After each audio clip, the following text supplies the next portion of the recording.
বাংলাদেশ থেকে যাওয়া রোগীদের চিকিৎসা সেবা না দেওয়ার ঘোষণা দিয়েছে ভারতের পশ্চিমবঙ্গের উত্তর কলকাতার মানিকতলা এলাকার জে.এন. রায় হাসপাতাল। বাংলাদেশের সংখ্যালঘুদের উপর কথিত নির্যাতন এবং ভারতীয় পতাকার অবমাননার প্রতিবাদে সিদ্ধান্ত নিয়েছে হাসপাতাল কর্তৃপক্ষ। শুক্রবার জে.এন. রায় হাসপাতালের একাধিক কর্মকর্তা বার্তা সংস্থা পিটিআইকে এ তথ্য নিশ্চিত করেছেন।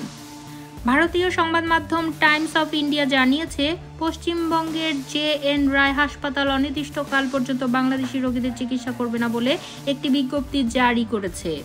জে.এন. রায় হাসপাতালের কর্মকর্তা শুভ্রাংশু ভক্ত বলেন, আমরা একটি বিজ্ঞপ্তি জারি করেছি যে আজ থেকে অনির্দিষ্টকাল পর্যন্ত আমরা কোনো বাংলাদেশি রোগীকে চিকিৎসার জন্য ভর্তি করব না।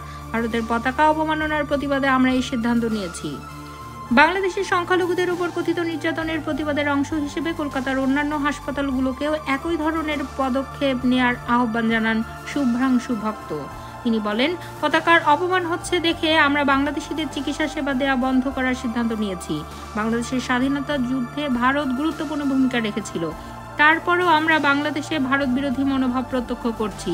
আমরা আশা করি অন্যান্য হাসপাতালও আমাদের সমর্থন করবে এবং একই ধরনের পদক্ষেপ নেবে।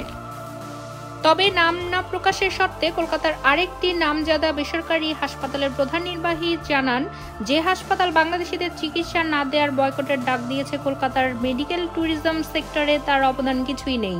এছাড়া বাংলাদেশ থেকে এই হাসপাতালে কোনোদিনই রোগী যায় না। তিনি আরও জানান, স্থানীয় রোগী পেতেই হিমশিম খেতে হয় এই হাসপাতালকে। এখন সোশ্যাল মিডিয়ার ভিডিও জারি করে নাম কুড়ানোর চেষ্টা করছে তারা।